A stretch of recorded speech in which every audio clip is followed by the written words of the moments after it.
The Daniel Cleland Podcast.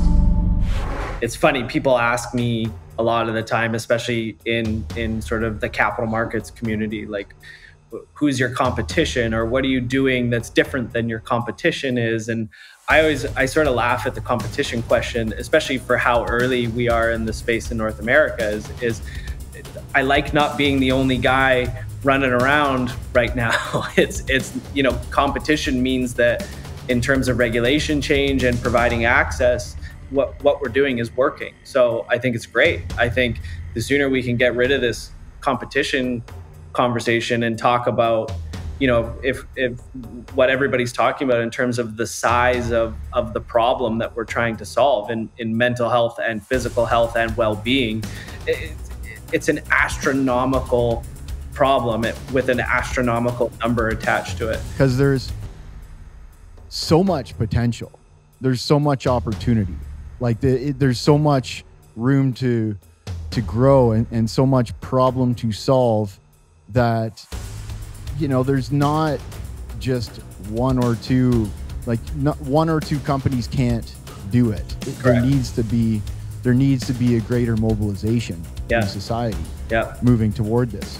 But, you can start the revolution by going to Health Canada and getting the regulations changed. Yeah, my chronic pain was severe. The way it would start would be like severe gut pain. So, I had to talk my wife off the concern ledge a little bit. She was scratching her head trying to figure out how severe chronic gut pain was going to get fixed with drinking, some magical brew in the jungle for a week. But that's what I did, and have it.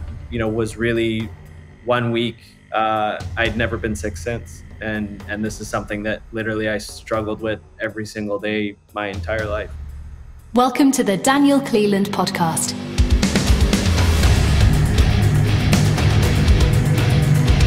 Plant medicine.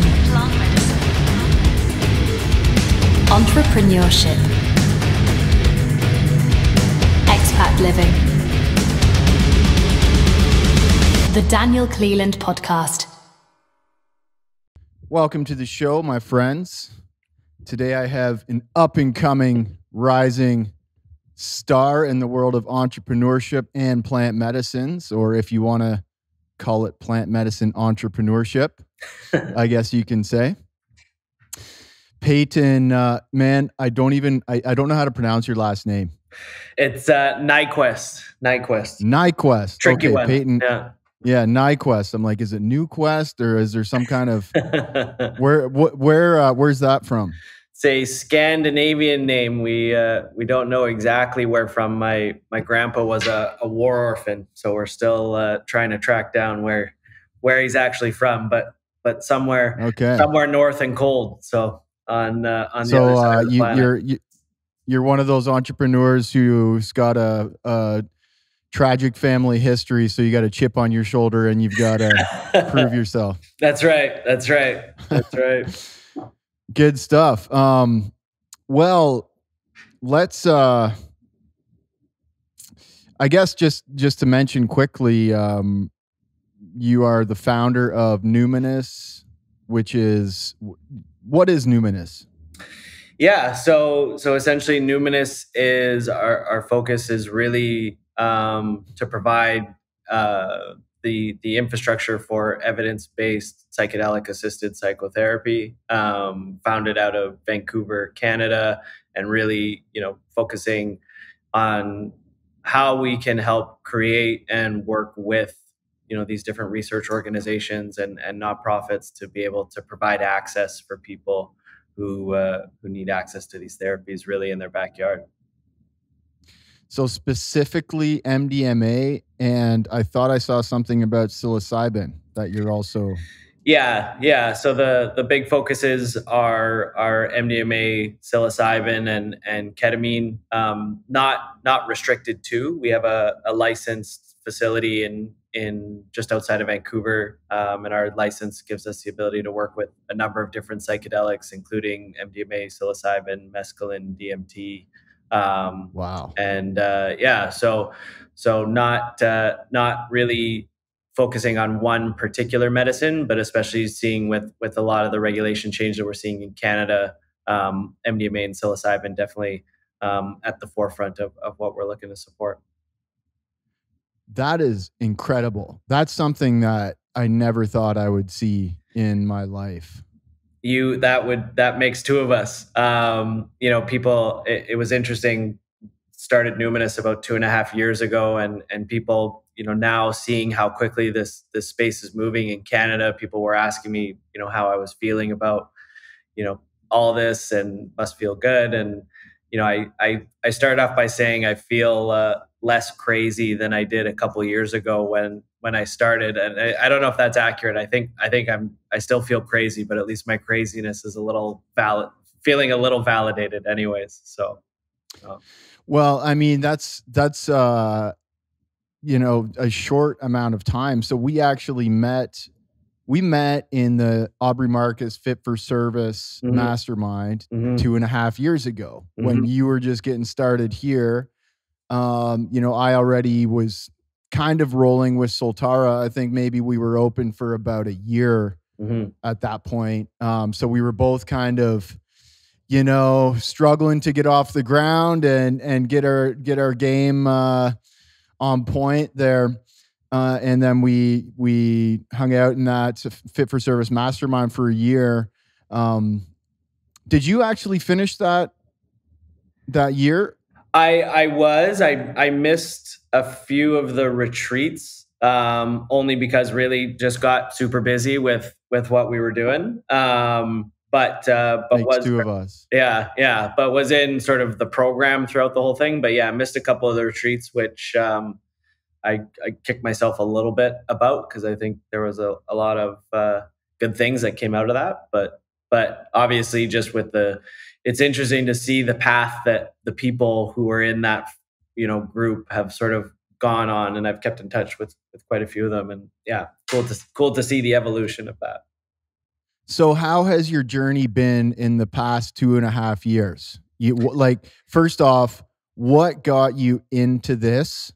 What gave you the idea? Yeah. And how did you get started, and talk about your journey a bit? Sure. I really come to this space as a patient first, as most people do who are very passionate about this. But I turned to plant medicines and psychedelic therapy really as a last ditch effort to try and save my life. I was suffering with some severe chronic pain issues, and knew it was tied to my mental health. And for 15 or more years, went through the Western medical system and just kept getting more and more sick, and turned to plant medicine, as I mentioned, as a last ditch effort to try and save my life, and did so.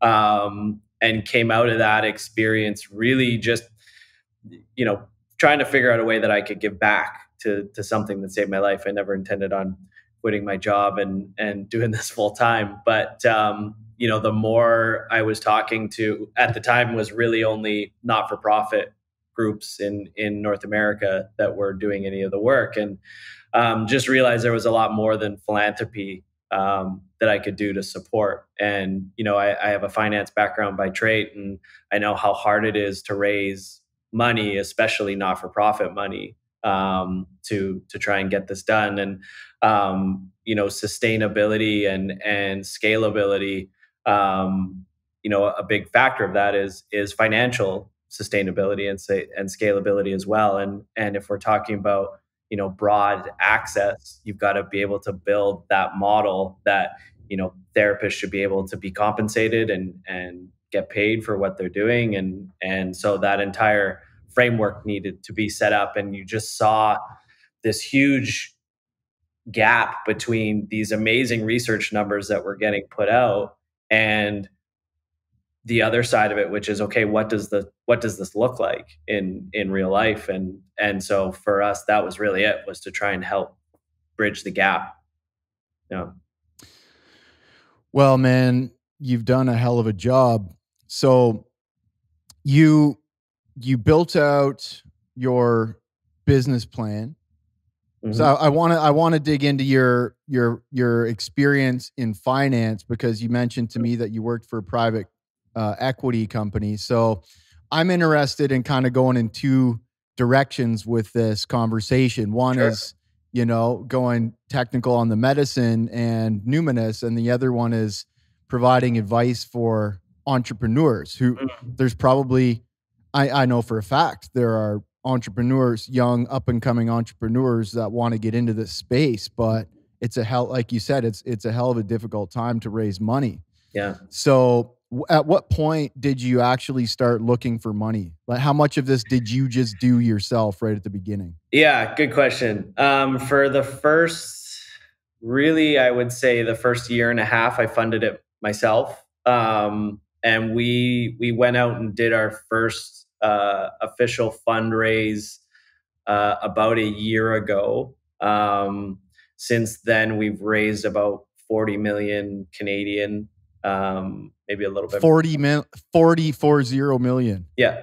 Yeah. I thought it was 4, man. Wow. Yeah. So it's been, it's been busy on the capital raising front. And obviously, you've seen a huge amount of interest come into the space, to support that. But, it's interesting always with capital raising. It's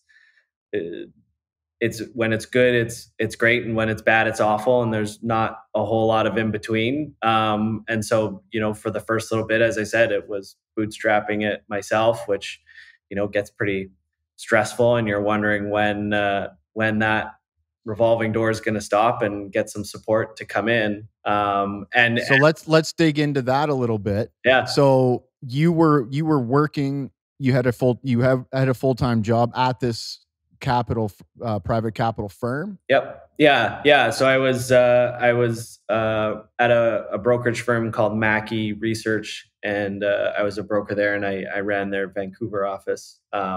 So about 15 years in capital markets and fundraising. Yeah. And how did you get into that field of work?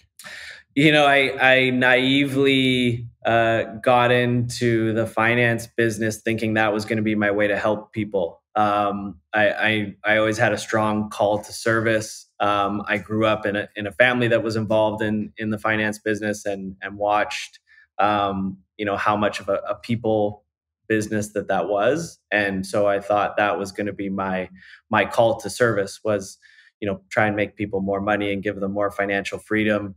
That was pretty naive as an 18-year-old. And I realized pretty quickly that, making people more money wasn't the solve to their problems. I guess just to back up a little bit too, mental health and healthcare has been something that I was, a mental health advocate in my sort of mid to late teens, and has been something that's been a very active component in my life, and a little bit different than a lot of the other, the finance industry has a certain flavor as a lot of people are aware of. And I think that's changing pretty rapidly, but at the time I was a bit of an outlier in terms of just my ethos around a lot of that. So what kind of degree did you do in order to get into the finance industry? Yeah, I'm a bad maybe a bad academic representative. I started right out of high school. I did a BA at BCIT that I did after work, and really I'm call it School of Hard Knocks in terms of an education. And that was sort of my approach was just get to work. Well, that though in itself is something that is a bit of a commonality and is an important acknowledgement for entrepreneurs, willing to go to the School of Hard Knocks, and how much wisdom does that give you over time. And also the fact that you seemed ambitious enough to get right into the working world, but also understood the importance of qualifying yourself after work and doubling down on that and hitting those both tracks at the same time, which then ultimately shortens the end point, the distance to the end point.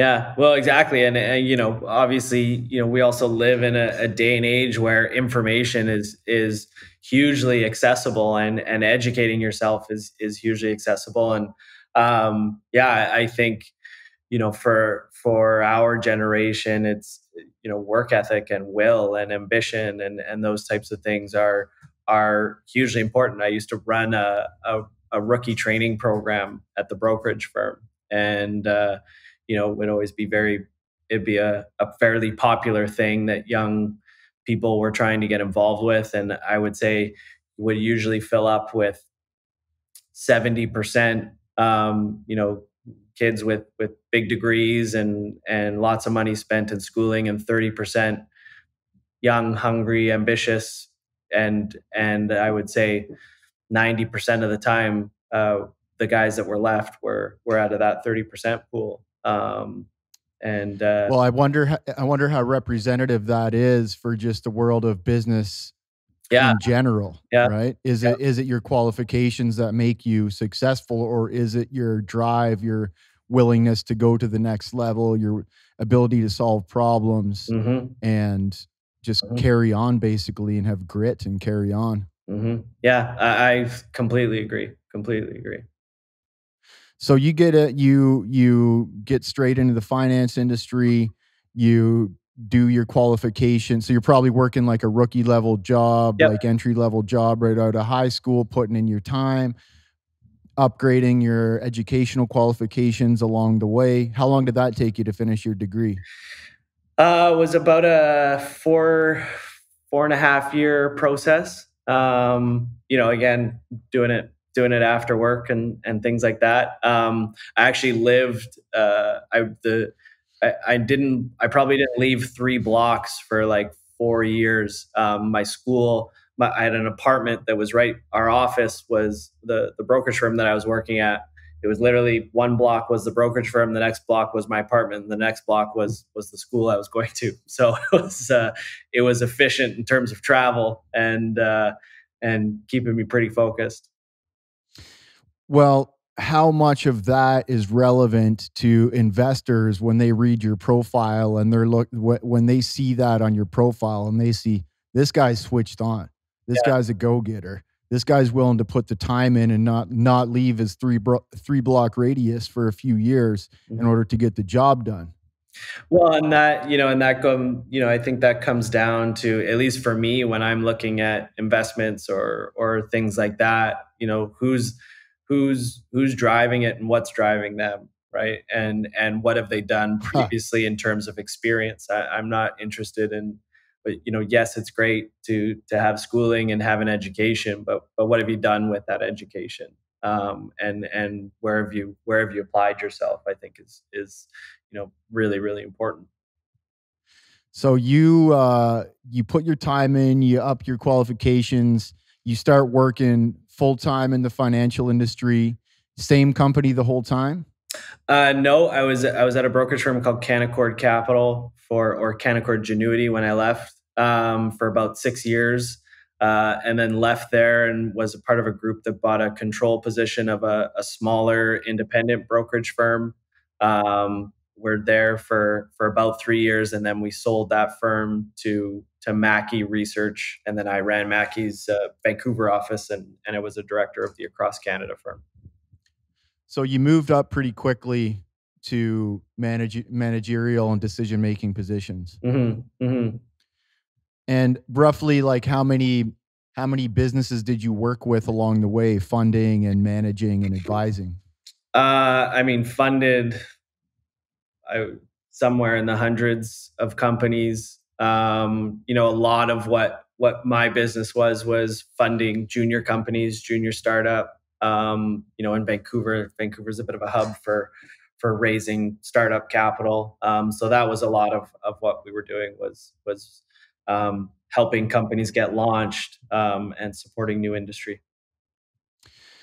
So what did you look for when you were funding a new company? People. So it's the first, foremost, and most important thing, are who are the people, and as I said, you know, what's driving them. And I think, you know, as you're aware, problems come up that most of them you don't read about in a book or don't have a manual for, and good people, solve problems and recognize that problems are opportunities, and that's where real growth in companies come from, is turning those problems into opportunities. Man, I saw a really good quote the other day. Intellectuals solve problems and geniuses prevent them. I like that. I like that one. So there is definitely, I'm thinking about this today. It's like, there's definitely an element of entrepreneurship where it's like, you have to be a ruthless and lethal problem solver.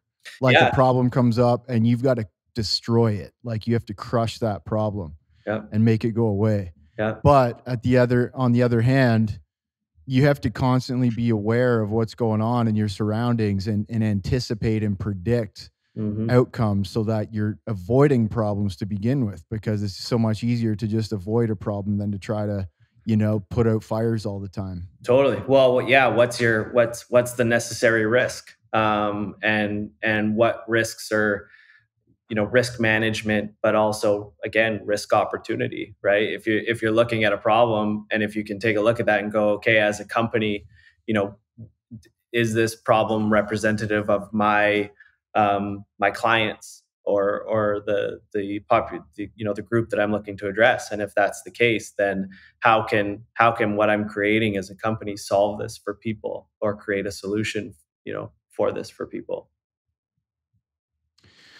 So you move up, you work with all these different companies, you get your pedigree in the finance industry, you spend 15 years working in the finance industry, and you start to suffer some health problems and some mental health problems. Yeah. And then what brings you to, how do you actually get into, is it, you said plant medicines, is it mushrooms, is it ayahuasca, is it San Pedro, is it? Yeah. What is it? Yeah. Well, you'll appreciate this story a little bit, but I struggled with chronic pain my whole life, really, since I was a kid, and mental health as well. And when I was 15, started working with a therapist, and was always something that I was really dedicated to working on, and was always quite outspoken about as well. But what I was realizing,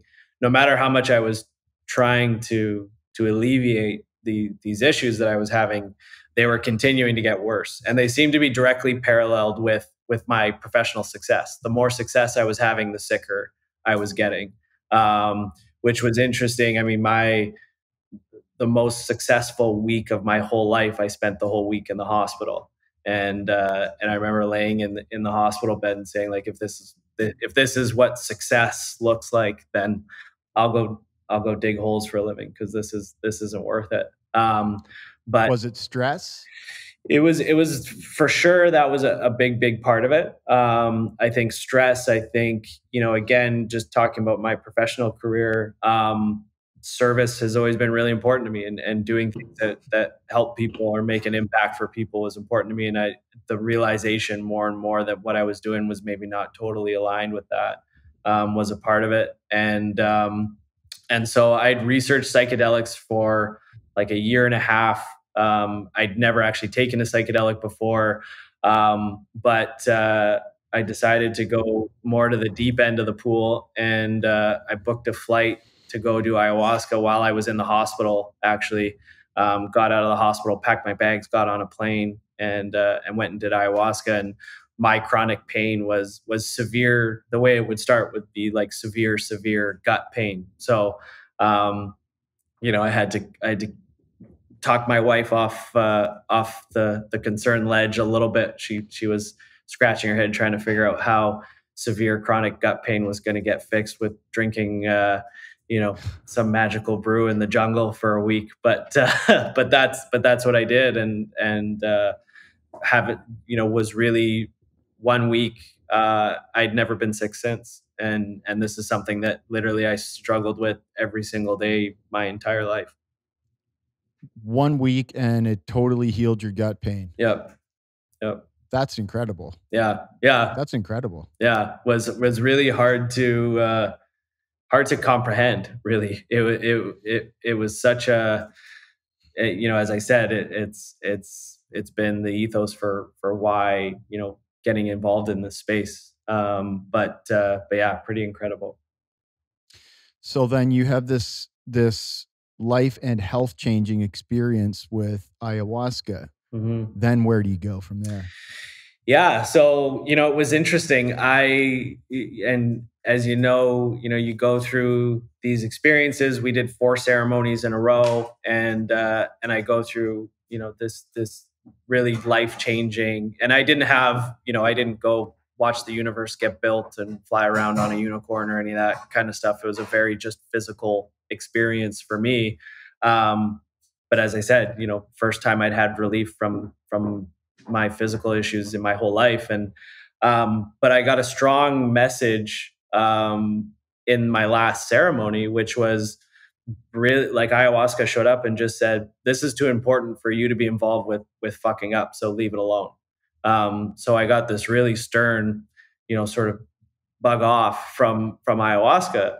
And, that sort of came up as I was going down to go do ayahuasca. I was like, sort of in my head going, wow, this, if this goes all according to my plan, which, as you know, it never does, this feels like something I could maybe support when I get back. And so I get this big screw off message from ayahuasca. I go, okay, there was 90 something people at the retreat that I was at. At the end of the retreat, everybody's hugging and saying how they're going to quit their job and become yoga instructors or whatever. And meanwhile, I've just been told to beat it. And so I get back on the plane and go home, and I say, okay, I totally hear that. I don't have to get involved, but I have to give something back to something that saved my life. That's it. I don't need any recognition. I don't need anything, but I feel like I have to give something back to show support. And within 3 weeks was talking to Health Canada, and there was all this momentum behind these conversations I was having. And, I kept getting people within the psychedelic community that all of a sudden I was sort of getting thrust into were saying, there's a reason, there's momentum behind what you're doing. The universe is hitting you over the head with a bit of a hammer here. This is something you should get involved with. And, I kept saying the same thing, which is, well, ayahuasca kind of told me to fuck off, so I'm I'm not getting involved.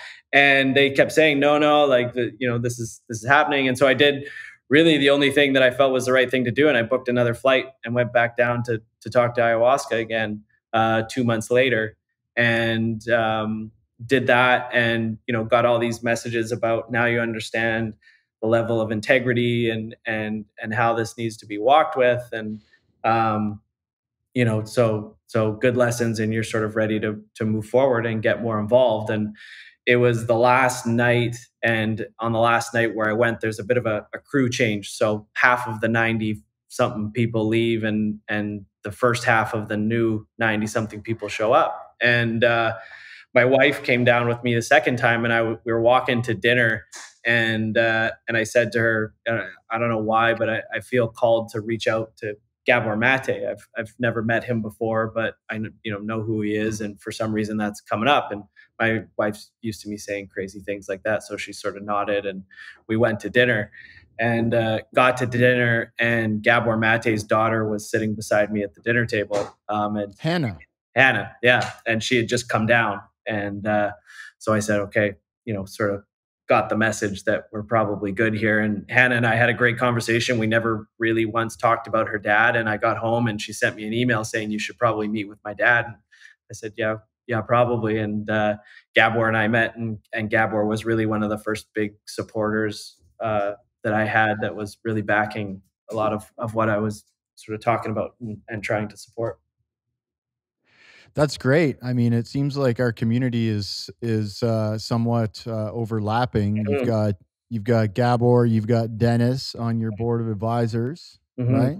Mm-hmm. Yeah, and so do we. Yeah. So that's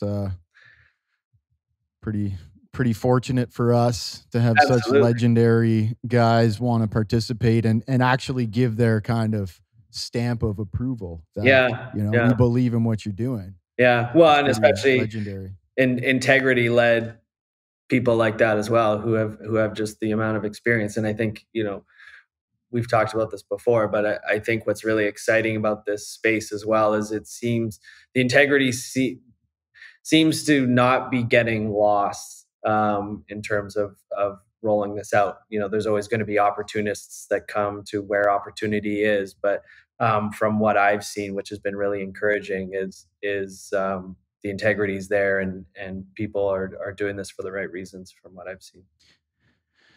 That's a good point. And, I've been in this world since 2010. So I've seen a lot of evolution take place, and I've seen different phases in the field of ayahuasca and other plant medicines. In like, for example, in 2010, it was very subculture. It was very risque and very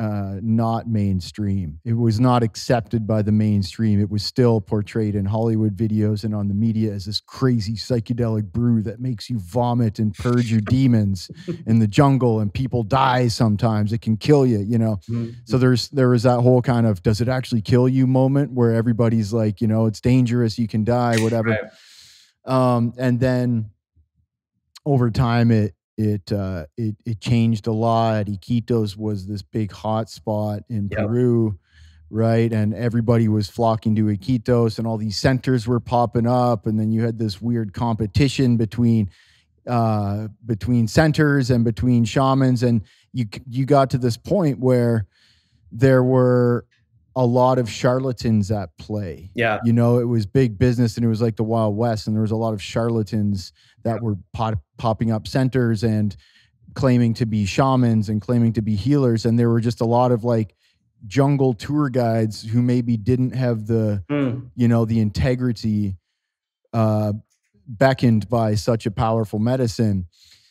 And what I saw over time was that the people in this world who don't have integrity don't last. Yep. Because they're going to make a mistake, someone's going to get hurt, or people just sense it, or that the people who are regarded as respectable leaders in the field won't support people unless they have integrity, unless they can prove integrity. Yeah. Well, I mean, just on that note, on sort of what we've seen as well, I think it's funny. People ask me a lot of the time, especially in sort of the capital markets community, like, who's your competition, or what are you doing that's different than your competition is? And I sort of laugh at the competition question, especially for how early we are in the space in North America, is I like not being the only guy running around right now. It's competition means that in terms of regulation change and providing access, what we're doing is working. So I think it's great. I think the sooner we can get rid of this competition conversation and talk about, if what everybody's talking about in terms of the size of the problem that we're trying to solve in mental health and physical health and well-being, it's an astronomical problem with an astronomical number attached to it. And it's going to take more than just, a handful of startup companies to get together to make this happen. I think, for us talking, sort of echoing off of what you were saying, and especially around, sustainability and who's going to last. We talk about this a lot at Numinous, is our success is going to be dictated off of our client outcomes and our participant outcomes. We can have all the flashy branding and build the best looking, centers and whatever. But if the people aren't getting what they're there, and it's really easy to find out, are you still suffering with the things that you came in suffering from? Or that's what's going to dictate the people who last and are making an impact. And I think, that should be the approach that everybody's taking. Putting the sure first. That sounds a lot like Elon Musk. Like his goal is not to make the most money in electric vehicles. His goal is to create a sea change in society, and to transition society away from internal combustion engines and into electric vehicles. So according to him, I've heard him quoted saying, if a bunch of other car companies come along and start making electric vehicles and they're more competitive than him and they make him go bankrupt, well, then his job is done. That means there's now an electric vehicles industry. Correct. And, so. And I think that's what drives new industry, right? That's what we're talking about. We're talking about creating, and it's always, it's hard to say new industry. Psychedelics have been around for thousands, if not tens of thousands of years, but the structure of it in North America, it's a new platform. And I agree with that. I think you've got to have that mindset. I think if you're just focused on, the money, that's a limiting belief. That's a limiting thought process. You'll be successful based off of what you create. You have to blow people's minds. You have to deliver. That's the same philosophy, core philosophy that we have here at Soltara, is that, that's what's going to make the company survive and succeed, and actually not just that, but help the whole industry as a whole blossom and flourish. Because there's so much potential. There's so much opportunity. Like there's so much room to grow and so much problem to solve that, there's not just one or two, not one or two companies can't do it. There needs to be a greater mobilization in society moving toward this. But, you can start the revolution by going to Health Canada and getting the regulations changed. I want to talk about that a little bit, but just going back to your story. So you had these ayahuasca experiences, and then you got into MDMA treatments. So really now sort of been through the gamut, call it, in terms of all of the different treatments and all within a treatment context. And really, twofold. One is I was really, passionate about making myself the best version of myself that I could. And two, I thought it was extremely important that I had experience with, I had to know what the Kool-Aid tasted like if I was going to go and sell Kool-Aid. And I think that's important. I think, you have to have context for what these different molecules do, and the reverence for what's possible. So that was really the approach. And around MDMA, we had on the whiteboard, in terms of groups that we wanted to partner with and support, MAPS was always at the very, very top of that list. The big reason for why this psychedelic movement is where it is in North America and really abroad right now. And Rick Doblin and I got connected fairly early on to my conversations, and we're very, very grateful to now be collaborating with them on providing access in Canada and also abroad as well. So it's exciting times. Amazing. And so you're working with psilocybin as well. I seem to remember seeing some news that you got a permit from Health Canada to actually grow and harvest. From what we can tell, we've now grown the first legally grown psilocybin mushrooms since the 70s. So currently growing and extracting and formulating a natural psilocybin product from the mushrooms themselves. That is incredible, man. Congratulations. Thank you. Yeah, it was that. It's quite the title. It was a little surreal. It probably took 2 weeks for it to actually hit me. Maybe just because I, been close to the cup on it for quite some time, but yeah, pretty cool to see that come to fruition, and seeing mushrooms growing in the lab is pretty cool. Yeah. So you got into these medicines. You started Numinous 2.5 years ago. You spent the first 1.5 years working full time, growing Numinous, putting your own money into it. How much time and money did you put into Numinous before it started to get any traction? Yeah, I mean, I was really I mean, when I say full time, you're as you know, full time is eyes open to eyes closed 7 days a week when you're in entrepreneurship, and that's really what it Yep. was. Um, I invested about $500,000 to $1 million of my own money to get it launched off of the Jesus. ground. Obviously, was working for free as well, so there was a lot of sweat equity involved, and I had a couple people. My co-founder Stacy Wallen, really, there was a really great group of people who came and got involved with us pretty early. And yeah, really that first year was we sort of knew where we wanted to go, call it 5-10 years down the road. And so it was a lot of conversation with a lot of these different research organizations and with Health Canada to really figure out, what's needed and where do we see things going in sort of the short to medium term. So from there, I would like to kind of dig in a little bit more on your fundraising process. Mm-hmm. And I'd also like to dig a little bit more into the regulatory process. Sure. And how you got involved with that. So do you want to start with since we're on the fundraising, so when you wanted to structure that deal, some tactical advice on structuring a deal and a startup entrepreneur getting funded. Yeah, good question.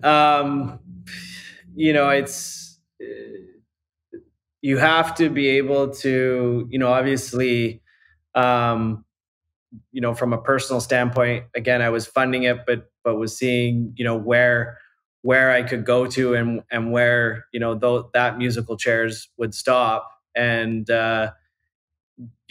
looking at when does that really start to hamstring the company in terms of growth. And there was a bit of an inflection point for us where we were seeing growth really start to take off, and if we didn't raise any money, that would really hamper growth. And we were fortunate enough that this space was really catching momentum as well, which made things a lot easier. But in terms of just going out and raising that first capital, there's a balance between having enough of a product to justify a valuation and justify the amount of money you're raising, but also, as we said, in terms of people, ultimately that's what it comes down to. And when you're taking on investment in those early days, people are investing in you. They're investing in the person who or people who are starting and making this thing happen. And so, sometimes you see people get bogged down a little bit too much with, and I don't want to deter, but they get bogged down with, oh, well, my product will speak for itself and people will just give me money because I've created this good thing. That I don't find that really the case a lot of the time. It's all about the person and who are the drivers, who's driving the thing, and who's going to take it from, here to here. And well, ideas are really a dime a dozen, right? Correct. Everybody's got a good idea. Can you structure it? Can you build it out? Can you bring it to market? Can you make sure it gets traction? And can you take it to the next level over and over and over again? Exactly. And making sure it's rooted in some kind of foundation. And again, the people are a lot of the time the foundation for that. As you said, there's lots of great ideas out there. And I want to be able, again, if I put on my investor hat, or what I want to be supporting or who are the people that are going to really make it happen. So you had this kind of magical intersection between having the right team and having a broad demand for the treatment in society. You're seeing an increasing demand in the marketplace, so to speak. Yep. And you also started to get traction as a company. Yeah. And you reach those three things. So for anyone listening who's got an idea and wants to start a company, I talked to a guy yesterday who's like asking me for help on how to do something like that. It's like, I pretty much told him the same thing was, he's got to up his game a little bit and get the ball rolling a little bit more and show that he's going to be the guy to kind of take it forward. But for those who have a good idea and a passion and want to start a company, the reality is you probably have to put your own blood, sweat, and tears in it for a little while. You probably have to find money under the carpet or, from your friends and family, or work full time and build your business after hours to show some traction. And it has to be, the society has to also want it. Society has to also be ready for your project. Yeah. So then you go, you encounter yourself with this magical intersection and you decide to take the company public. Yeah. So what's that process like? Yeah, it's a great question. And really, obviously with my history, my experiences in public companies, but I actually, when we started Numinous, the plan was actually never to take it public. I was pretty disenfranchised with capital markets and the public markets. And that was really never the plan. We ended up going public just because of how quickly things were moving, and how fast we were seeing the industry grow. And you needed to scale hard. We need to scale fast, and public markets give you the opportunity to raise capital quickly at usually better valuations than you're going to get as a private company. And, for me, the other part of that was I wanted to be able to create a vehicle that anybody could come in and support. And as a public company, anybody can come in and buy our stock. Anybody can come in and support the company. And as a private company, that's a little bit more difficult, obviously. And there's not a person, as there's not a person on this planet that isn't either directly affected or one degree of separation affected by the things that we're talking about addressing. So this hits home for everybody. And the other side of that is a lot of what we're doing is around acquisitions. And we've acquired a couple of clinics that we're reverting to or converting to fit a little bit of our model. And as a public company, a lot of the acquisitions we're making are equity-based acquisitions, which you can make private equity-based acquisitions, but private equity is sort of wallpaper until you actually decide to do something with it. And as a public company, we could issue, these different acquisitions, public company shares, which have a value attached to them, and they can sell them at a later point in time and things like that. So it made sense for a few different reasons. The process was very interesting. We went public on the TSX, which is a upper tiered exchange. And if you asked me a couple of years ago if you ever thought I would be explaining to the regulators, the Securities Commission, what MDMA and Psilocybin is, I would maybe not believe you. But we had some very, very interesting conversations with the Securities Commission, and ended up being currently the first, and I think we're still the only public psychedelic company on the TSX. But it was definitely an interesting process, and some very interesting conversations. You're breaking ground, man. You got some pretty impressive world records on your side right now. Thank you. So then what did the investors get by investing? I'm actually a little bit behind the curve on knowledge about public trading and public companies. So you started off, you probably had 100% of the equity to begin with, so you take your company public, and if you have 100% of the equity and you have total control, then when you go public, where does your stake go in that? Yeah. So by the time we went public, we had raised, some money that was going to close on the go public round. We went public through an RTO, which was essentially you go public through the acquisition of a public shell company. So there was a little bit of dilution in the public shell company, and then essentially what you're offering to investors is equity in the company. So, for myself, getting diluted in terms of the percentage of my ownership to raise money. And now going forward, every time we raise money, we take on dilution from an equity standpoint, which is sort of the path you go as a public company. So that's sort of how that path goes.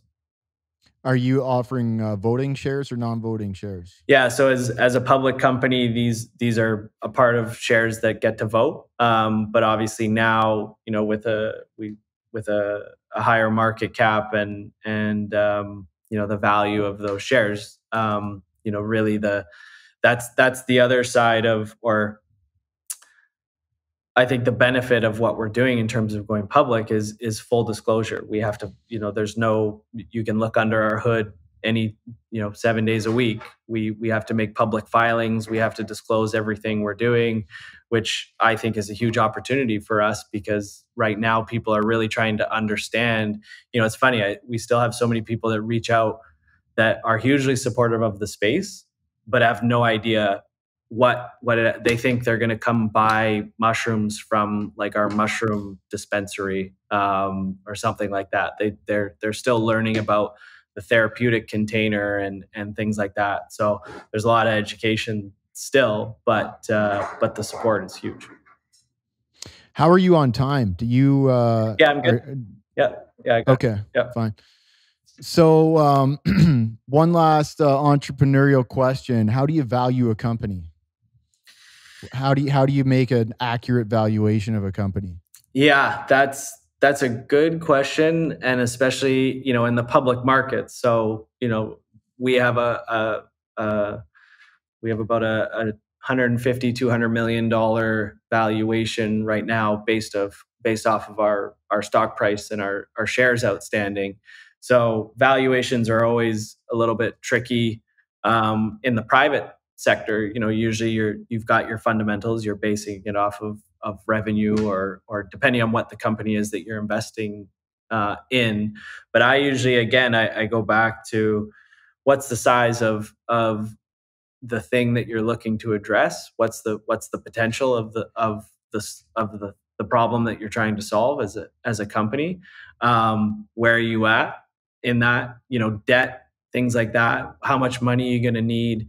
That's always a really big question for me, is how much money are you going to need in order to get to where you're looking to go to. So you can base it on projections and market size. You can base it on the size of the opportunity. Yeah, that's, I think, a really important thing to look at. And what percentage of that opportunity are you hoping to capture, right?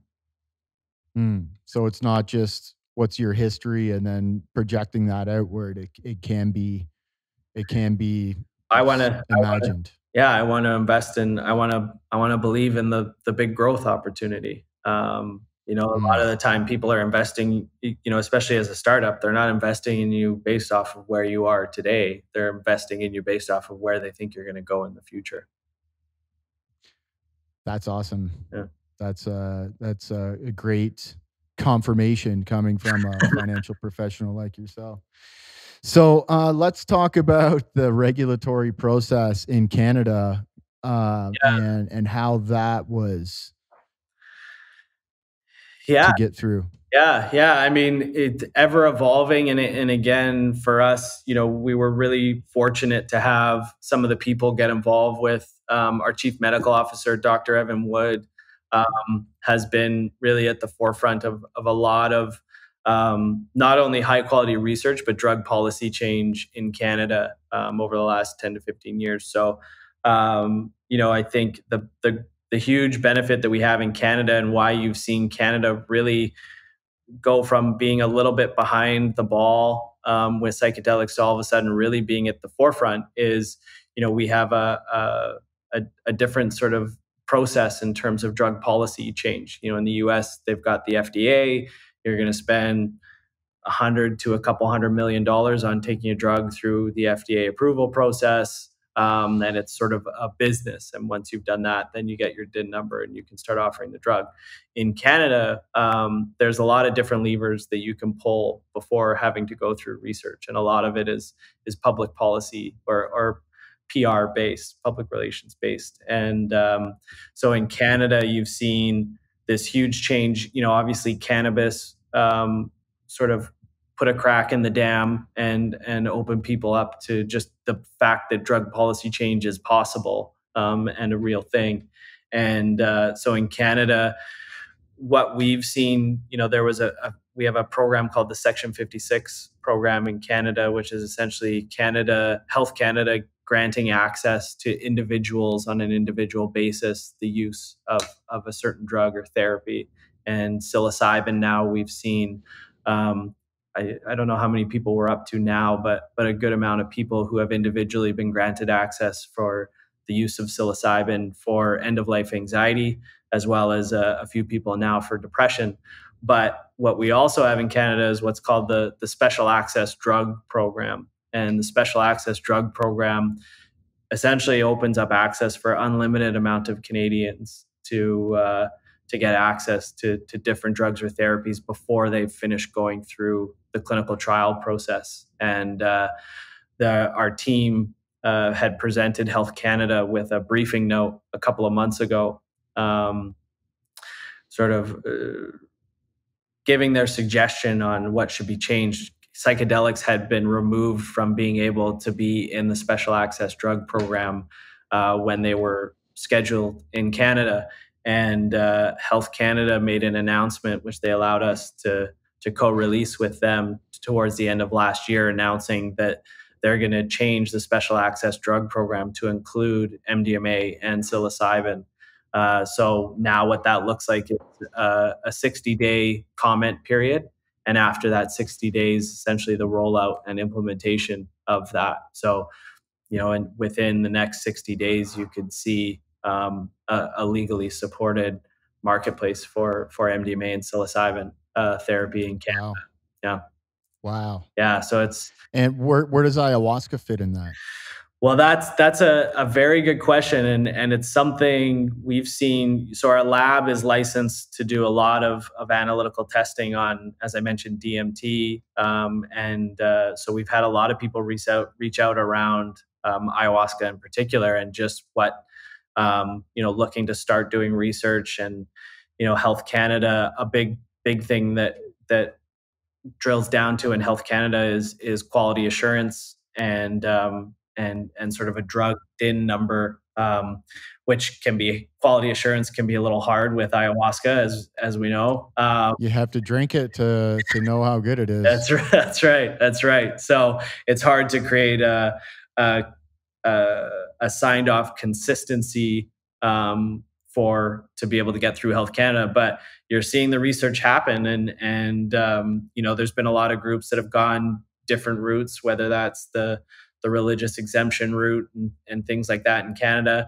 So while it's not I would say the first mover in terms of regulation change, I think, whether it's MDMA, psilocybin, ketamine, LSD, all of these things that are getting research is continuing to pave the way for access for, I think, all of these different medicines and providing a platform for it. That would all make me nervous if it wasn't so damn cold in Canada, man. Because, there's always going to be a place for us in the world if the climate stays the way it is in Canada. That's right. Yeah. And it looks like it's going to be pretty easy to access psychedelic treatments in the next few years. It's going to be, seems to be almost ubiquitous. Yeah. It's funny. I was quite involved with cannabis and from the very early days of cannabis rollout in Canada. And when we were funding a lot of the first cannabis companies, the big conversation was just, is this going to become legal or not? Like that was the bet, right? That was the thing that you were wondering about. With psychedelics, I mean, the conversation, it's like a foregone conclusion when I speak to people. It's bizarre. Like they're just like, yeah, MDMA and psilocybin, that's going to happen. At everybody, it's crazy. It's crazy. It's great. And obviously we agree. But that's where people's heads are at. And I think, the thing that's so exciting about this space versus cannabis is there was no clinical trials, really. There was no research numbers in terms of the medical benefits. With psychedelics, all you have to do is tell the truth. Like the fact is way better than the fiction. is. MAPS with over 70% success rate with treating treatment-resistant PTSD. I mean, that's such an insane number. When you tell people it, a lot of them don't even believe you. But these are clinical trial proven results. So it's super, super exciting. Well, man, I can tell you a little bit about our experience here in Costa Rica. Yeah. So, Costa Rica, there's not a naturally occurring source of ayahuasca or other psychedelics. Well, psilocybin mushrooms grow here, but they're actually illegal. So you could get in trouble for doing psilocybin mushrooms here. Cannabis is also illegal in Costa Rica. You can get into trouble for cannabis. They probably aren't going to bust you if you got a small amount. They'll just take it. And the cops will just take it and then sell it to someone later on. But but when we started working here in Costa Rica, we did a legal study, and we found that there were some broad laws that broadly categorize any psychotropic substance as illegal. There was other laws that specified things like mushrooms and cannabis, but there were no laws that actually specified ayahuasca. So we started operating. We decided to not work with psilocybin because there was some specific laws against that that we found. But we decided to start operating with ayahuasca. However, still with a little bit of anxiety, because you never know. You just never know. Are we going to start operating and start rolling and, invest all this money and effort into building a place, and then the government just comes in and says, oh, sorry, you're not allowed to do this. So we did try to operate under the radar for a little while. Easier said than done, especially when you get published in the New York Times. A few months ago, maybe 6 months ago, I got a call from the Ministry of Health in Jicaral, which is a town just about 30 minutes away from Soltara. So we're kind of in that district. And he called me in to talk to him. And we've already jumped through a million hoops in this country. Like, it's just hoop after hoop after hoop. They always seem to be creating new hoops to jump through. So anyways, I go in there and I'm like worried that, there's just going to be some other stupid thing that I need to get through in order to keep operating. And we get in and he shows me a file that was sent to him by the central minister of health, the federal minister of health in Costa Rica, and this like psychoactive drugs agency and like the police and everything like that. They had all known about us for some time, and they did an extensive study on us. And they knew everything about us. They knew my social media. They knew our website. They knew our YouTube videos, like everything. And they basically said, okay, well, we've concluded that you're not doing anything illegal. But because you're working in alternative health and there is some risk to this, we now require you to have a doctor on site to check people. Doesn't have to stay there. Just when people come, the doctor checks them. And we sent the government our existing intake process. People go through medical questionnaire, psychological questionnaire, talk to a doctor, psychologist if they need to before coming. We check their medications so there are no contraindications. And, so we sent them that, but they said, okay, well, in addition to that, we want a Costa Rican doctor to provide us with a spreadsheet with everybody's names on it who are, I don't know if we actually have to give the names, but basically just approve it. So the doctor essentially checks everybody, does a blood pressure check, temperature check, standard stuff, very quick, very simple, very easy. He doesn't, ask a lot of questions, but doctor gives you the clearance to work with medicine. And then at the end of your trip, you see the doctor again. He checks you out, asks you a couple questions, make sure you're okay, and he clears you to travel home. So now with this process in place, we've essentially become legal to operate with ayahuasca in Costa Rica. The government is totally cool with it. Wow. Paying our taxes just like everyone else, man. Wow. That's awesome. Very, very cool. Well, it's so cool to see, again, like the mindset that we've seen even from Health Canada. Like they're really not looking at this as like, okay, this is an illegal drug. They're really looking at this as a medicine. And, more often than not, from what we've seen, they're calling us, asking us questions in terms of how we think this should go. They're not calling us saying, no, or what you're doing is bad or wrong or illegal. They've, from what we've seen, been super supportive. And obviously, with the current climate that we're in, healthcare and different modes of treatment are more needed now than they ever have been. So, times they are changing, my friend, swiftly. That's it. Yeah, cool time. Thanks to guys like you. So thank you so much, man, for all the work you're doing. Thank you. You're an exemplary entrepreneur and role model for all the young kids out there and for the rest of us. So man, best of luck with Numinous and with your endeavors and with Health Canada and everything like that. How are people getting in touch with Numinous, getting in touch with you? Yeah. You can check out Numinous on obviously all of our social channels, or go on our website, numinous.ca. And there's lots of great content on there. We do a lot of education and just information just about the broad industry in general as well. So if you're looking for just information on the space and what psychedelic therapy is, head on over and take a look. And for speaking requests, engagement requests with you?